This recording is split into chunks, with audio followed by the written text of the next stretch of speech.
CPMന്റെ ഏറ്റവും ശക്തമായ വോട്ട് ബാങ്കായിരുന്ന ഈഴവ സമുദായമുണ്ട്.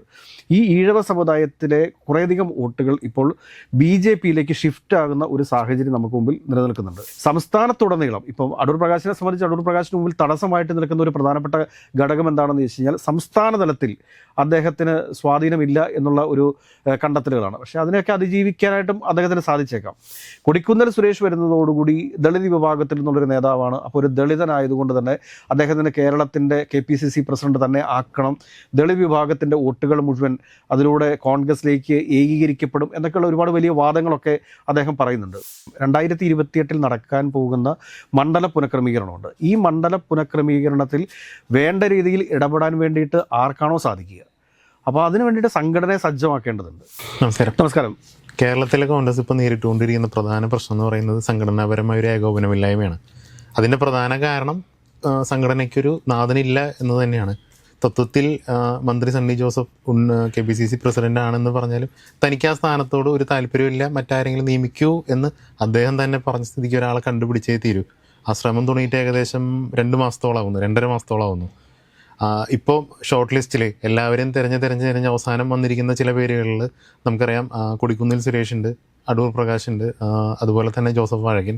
ഇങ്ങനെ അവസാനം ഒരു 3-4 പേരുകളിലേക്ക് പാർട്ടി എത്തിയിരിക്കുകയാണ്. ഇനി ഇവരിൽ നിന്ന് ആരെ കണ്ടെത്തും എന്നതാണ് അടുത്ത വെല്ലുവിളി. ആരാവാനായിരിക്കും ചാൻസ് കൂടുതൽ?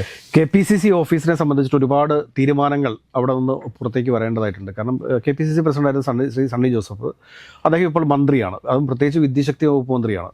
അദ്ദേഹത്തിൻ്റെ ഒരു പ്രാർത്ഥനയാണ് ഇത്രയും വലിയൊരു മഴ കേരളത്തിൽ ഉണ്ടാവാനായിട്ട് കാരണമായത് എന്നുകൂടി നമ്മൾ കണക്കാക്കേണ്ടതുണ്ട്. അപ്പോൾ അദ്ദേഹം പല പ്രാവശ്യം പറഞ്ഞിട്ടുണ്ട്, കാരണം 2 ഉത്തരവാദിത്വങ്ങളും കൂടി മുമ്പോട്ട് കൊണ്ടുപോകാനായിട്ട് ഒരുപാട് പ്രായോഗികമായിട്ടുള്ള ബുദ്ധിമുട്ടുകൾ ഉണ്ട് എന്ന് കൃത്യമായിട്ട് അദ്ദേഹം വ്യക്തമാക്കിയിട്ടുള്ള കാര്യമാണ്. ഇനി KPCCയുടെ പുതിയ പ്രസിഡന്റിനെ നിയമിക്കേണ്ട ഉത്തരവാദിത്വം എന്ന് പറയുന്നത് ഹൈക്കമാൻഡിൻ്റെയാണ്.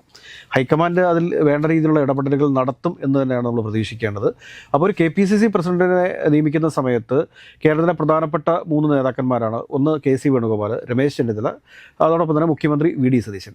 ഈ 3 പേരുടെയും തീരുമാനത്തിനനുസരിച്ചിട്ട് മാത്രമേ ഒരു പുതിയ KPCC പ്രസിഡന്റിനെ വെക്കാൻ വേണ്ടിയിട്ട് സാധിക്കത്തുള്ളൂ. അപ്പോൾ ഇതിൽ രമേശ് ചെന്നിത്തലയുടെ നോമിനിയായിട്ട് ആര് വരുമെന്നോ, അല്ലെങ്കിൽ VD സതീശൻ മുഖ്യമന്ത്രിയുടെ നോമിനിയായിട്ട് ആര് വരുമെന്നോ, അല്ലെങ്കിൽ KC വേണുഗോപാലിൻ്റെ നോമിനിയായിട്ട് ആര് വരുമെന്നോ എന്നൊക്കെയുള്ള ഒരുപാട് ചർച്ചകളും കാര്യങ്ങളും ഒക്കെ വിവിധ മാധ്യമങ്ങളിലും ഓൺലൈൻ മീഡിയകളിലും ഒക്കെ നടക്കുന്നുണ്ട്.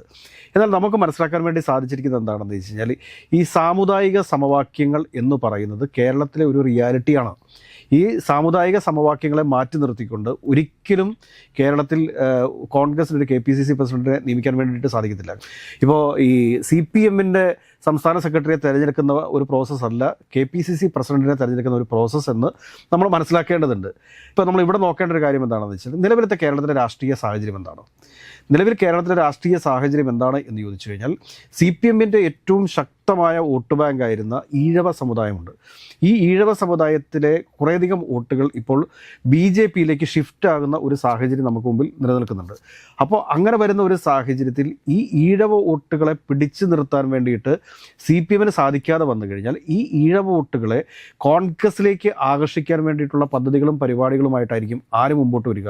കോൺഗ്രസിൻ്റെ ദേശീയ നേതൃത്വം മുമ്പോട്ട് വരിക. അപ്പോൾ അങ്ങനെ വരുന്ന ഒരു സാഹചര്യത്തിൽ പരിഗണിക്കാൻ സാധ്യതയുള്ളത് ലോക്സഭാ MPയും അതോടൊപ്പം തന്നെ UDF കൺവീനറുമായിട്ടുള്ള അടൂർ പ്രകാശിനെയാണ്. അടൂർ പ്രകാശിനെ സംബന്ധിച്ചിട്ട് അടൂർ പ്രകാശിന് ഒരുപാട് സ്വാധീന മേഖലകൾ ഉള്ള ഒരു സ്ഥലമാണ് കേരളം എന്ന് പറയുന്നത്. അപ്പോൾ അടൂർ പ്രകാശിനെ സംബന്ധിച്ച് അദ്ദേഹത്തിൻ്റെ ആരോഗ്യനിലയെ ചില പ്രശ്നങ്ങൾ ഉണ്ടായതുകൊണ്ട് മാത്രമാണ് ഈ UDF യോഗങ്ങളിൽ പോലും അദ്ദേഹത്തിന് സജീവമാകാൻ സാധിക്കാതിരുന്നത്, കഴിഞ്ഞ ഇലക്ഷനിൽ സജീവമാകാൻ സാധിക്കാതിരുന്നത്.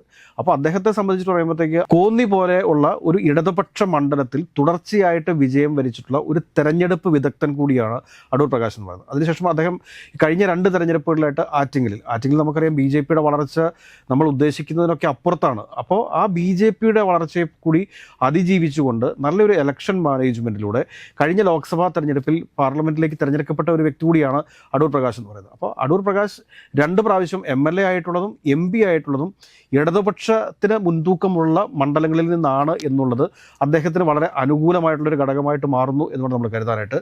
അതുകൂടാതെ തന്നെ ഈഴവ സമുദായത്തിൻ്റെ വലിയ രീതിയിലുള്ളൊരു പിന്തുണ അടൂർ പ്രകാശിനുണ്ട്. അപ്പോൾ ഇതൊക്കെ വെച്ച് നോക്കുമ്പോഴത്തേക്ക് ഹൈക്കമാൻഡിന് ഒരു പക്ഷേ ഒരു കേരളത്തിലെ ഏറ്റവും പ്രബലമായ ഒരു സമുദായമാണ് ഈ ഈഴവ സമുദായം എന്ന് പറയുന്നത്. അപ്പോൾ ആ ഈഴവ സമുദായത്തെ കൂടെ നിർത്തുന്നതിൻ്റെ ഭാഗമായിട്ട് ഒരുപക്ഷെ അടൂർ പ്രകാശിന് ലഭിച്ചേക്കാം.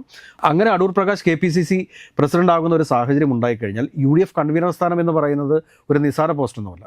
അങ്ങനെ വന്നു കഴിഞ്ഞാൽ അത് ആ ഒരു പോസ്റ്റിലേക്ക് പരിഗണിക്കപ്പെടാൻ വേണ്ടിയിട്ട് ഏറ്റവും യോഗ്യനായിട്ടുള്ളൊരു വ്യക്തി എന്ന് പറയുന്നത് ജോസഫ് വാഴക്കനാണ്.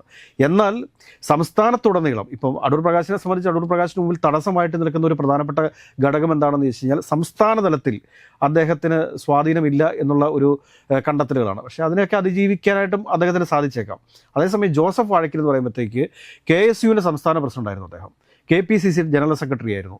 അതുകൂടാതെ അദ്ദേഹം ഇപ്പോൾ കോൺഗ്രസിൻ്റെ രാഷ്ട്രീയകാര്യ സമിതി അംഗമാണ്.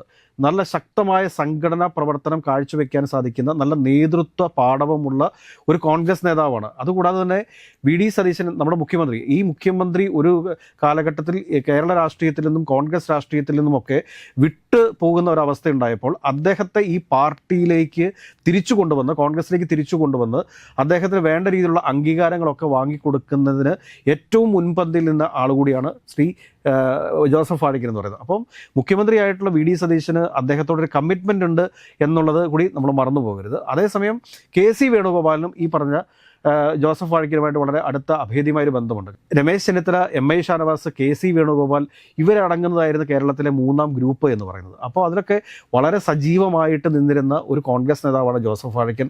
അതുകൊണ്ട് തന്നെ ജോസഫ് വാഴക്കൻ്റെ പേരിനും പ്രഥമ പരിഗണന ഉണ്ട് എന്നുള്ളത് നമ്മൾ മറക്കരുത്. അതുകൂടാതെ തന്നെ ഒരു ഇപ്പോൾ ഉള്ള സണ്ണി ജോസഫ് റോമൻ കത്തോലിക്കിൽപ്പെട്ട ഒരാളാണ്.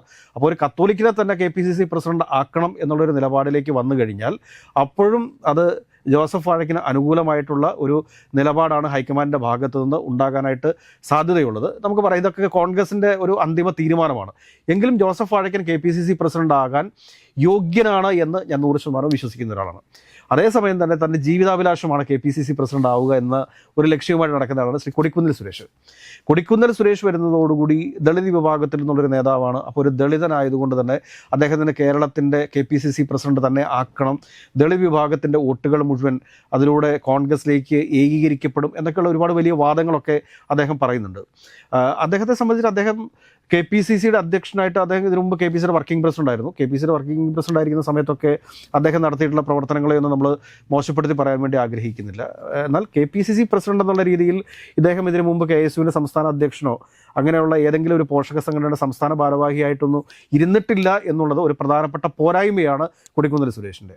അപ്പോൾ അങ്ങനെ വരുമ്പോഴത്തേക്ക് ഒരു ദളിത് വിഭാഗത്തിൽപ്പെട്ട ഒരാളെ അംഗീകരിക്കാനും വേണ്ടിയിട്ട് കോൺഗ്രസ് തയ്യാറാകുന്ന പക്ഷം ഈ പറഞ്ഞ കൊടിക്കുന്നിൽ സുരേഷിനായിരിക്കും ലോട്ടറി അടിക്കുക. എന്നാലും ഇതിനൊക്കെ അപ്പുറത്തേക്ക് വേറൊരു പേര് കൂടി ഉയർന്നു വരുന്നുണ്ട്.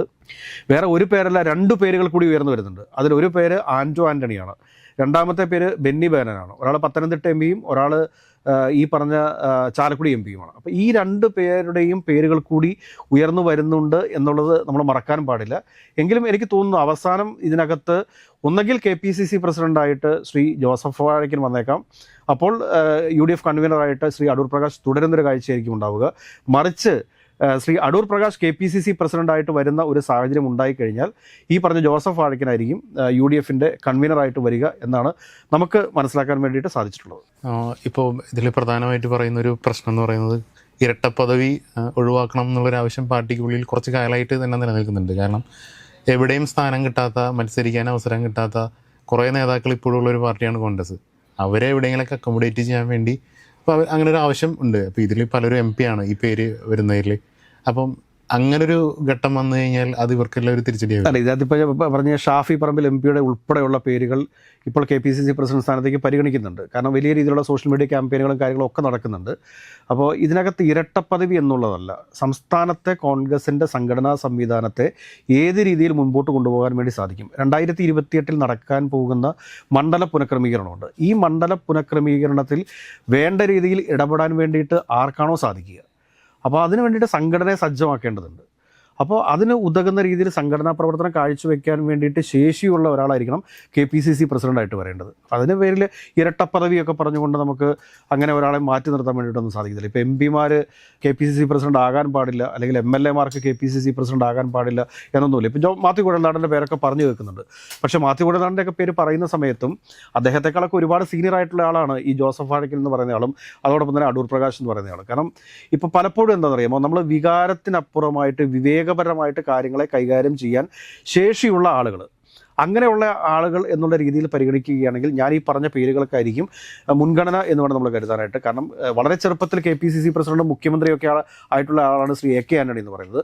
അത് വെച്ച് നോക്കുമ്പോൾ ഈ പറഞ്ഞ ഷാഫി പറമ്പിലിനും മാത്യു കുഴൽനാടനും ഒക്കെ വേണമെങ്കിൽ, എന്തിനേറെ പറഞ്ഞ ചാണ്ടിയുമിനും ഒക്കെ വേണമെങ്കിൽ KPCC പ്രസിഡന്റ് ആകാൻ വേണ്ടിയിട്ട് ആഗ്രഹിക്കാം. അതിനകത്ത് തെറ്റൊന്നുമില്ല. എന്നാൽ കുറച്ചുകൂടി ഒരു സീനിയോറിറ്റി ഒക്കെ വെച്ച് പരിശോധിക്കുന്ന സമയത്ത് നിലവിലത്തെ കോൺഗ്രസിൻ്റെ ഒരു രാഷ്ട്രീയ ക്ലൈമറ്റ് വെച്ച് പരിശോധിക്കുമ്പോൾ ഇതിനകത്ത് ഏറ്റവും യോഗ്യരായിട്ടുള്ള ആളുകൾ എന്ന് പറഞ്ഞു കഴിഞ്ഞാൽ ഒന്ന് അടൂർ പ്രകാശ്, ജോസഫ് വാഴക്കൻ, പിന്നെ ഞാനീ പറഞ്ഞ നമ്മളുടെ കൊടിക്കുന്നിൽ സുരേഷ്, ആന്റണി നമുക്ക് തള്ളിക്കളയാൻ വേണ്ടി സാധിക്കത്തില്ല. ബെന്നി ബെഹനാനും KPCC പ്രസിഡന്റ് ആകാൻ സാധ്യതയുള്ള, അല്ലെങ്കിൽ നല്ല രീതിയിൽ സംഘടനാ സംവിധാനത്തെ മുമ്പോട്ട് ചലിപ്പിക്കാൻ സാധിക്കുന്ന നല്ലൊരു പ്രാസംഗികൻ കൂടിയിട്ടാണ് ഈ ബെന്നി ബെഹനാൻ എന്ന് പറയുന്നത്. ജോസഫ് വാഴക്കനും നല്ലൊരു പ്രാസംഗികനാണ്. അടൂർ പ്രകാശ് കൃത്യമായിട്ട് ഞാൻ പറഞ്ഞല്ലോ നല്ലൊരു ഇലക്ഷൻ തന്ത്രജ്ഞനാണ് അദ്ദേഹം. അപ്പോൾ ഇതിൻ്റെ എല്ലാം വെച്ചൊരു കാൽക്കുലേഷൻ വെച്ചിട്ട് ഇതിനകത്ത് പ്രധാനപ്പെട്ട ഘടകമായിട്ട് വരിക KC വേണുഗോപാലിൻ്റെ നിലപാടുകളും അതോടൊപ്പം തന്നെ മുഖ്യമന്ത്രി VD സതീശൻ്റെ നിലപാടുകൾ, പിന്നെ ശ്രീ രമേശ് ചെന്നിത്തല, ഈ 3 പേരിലും കൂടി ഉണ്ടാക്കുന്ന ഒരു സമവായത്തിൻ്റെ അടിസ്ഥാനത്തിലായിരിക്കും പുതിയ KPCC പ്രസിഡന്റ് കേരളത്തിൽ ഉണ്ടാവുക. അതിന് അധികം ഇനി കാത്തിരിക്കേണ്ടി വരില്ല എന്നാണ് നമുക്ക് കോൺഗ്രസ് വൃത്തങ്ങളിൽ നിന്ന് തന്നെ അറിയാൻ വേണ്ടി സാധിക്കുന്നത്.